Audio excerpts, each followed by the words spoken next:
High court ఇచ్చినటువంటి చరిత్రాత్మకమైనటువంటి తీర్పు. మరి ఇది కాంగ్రెస్ ప్రభుత్వానికి చెంపపెట్టు లాంటిది. తెలంగాణ రాష్ట్రంలో జరిగినటువంటి ఎమ్మెల్యేల ఫిరాయింపు ఇది చట్ట విరుద్ధమని, ఎమ్మెల్యేల ఫిరాయింపు ఉల్లంఘన ఖచ్చితంగా 4 వారాల లోపల చర్య తీసుకోవాలని చెప్పి హైకోర్టు ఇచ్చినటువంటి తీర్పుని భారతీయ జనతా పార్టీ స్వాగతిస్తున్నది.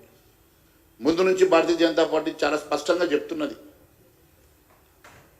మరి అదే తరాలో Bharatiya Janata Party writ petition file చేసిన దానికి అనుగుణంగా హైకోర్టు ఇచ్చినటువంటి తీర్పు చాలా చరిత్రాత్మకమైనటువంటి తీర్పు. ఇది చాలా స్పష్టంగా దీంట్లో మరి WP number 18553 of 2024 filed by LIT Maheshwar Reddy as a floor leader Bharatiya Janata party స్పష్టంగా మరి ఈరోజు జరిగినటువంటి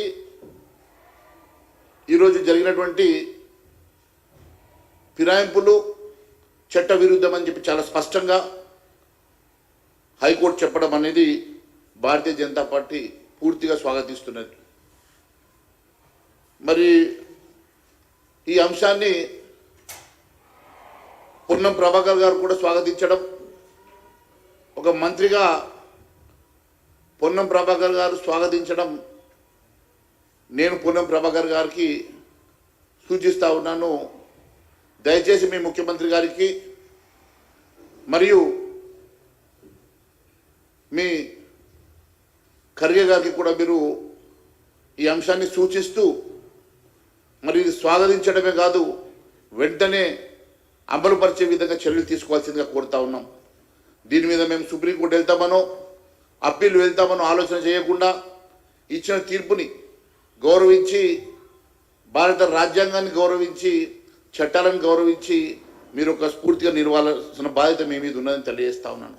ఎందుకంటే చాలా స్పష్టంగా కాంగ్రెస్ పార్టీ గతంలో కాంగ్రెస్ పార్టీ ఎమ్మెల్యేలు ఈ రకంగా బారాస వీళ్ళ ఎమ్మెల్యేస్ ఎత్తుకపోయిన రోజు దానికి వ్యతిరేకంగా పోరాటం చేసింది కాంగ్రెస్ పార్టీ.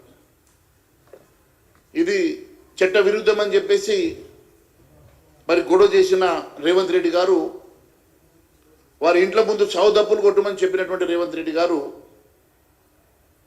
ఈరోజు మీరు ఈ రకంగా ప్రోత్సహించడం ఎంతవరకు సమంజసమని చెప్పి అడుగుతా ఉన్నాను.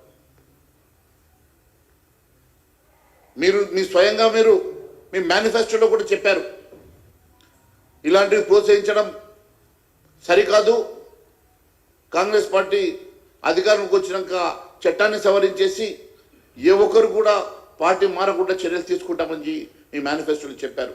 అంటే మీ మేనిఫెస్టోలో చెప్పినటువంటి మీ ఏఐసిసి తీసుకున్నటువంటి నిర్ణయానికి మీరు కట్టుబడి లేకుండా, అది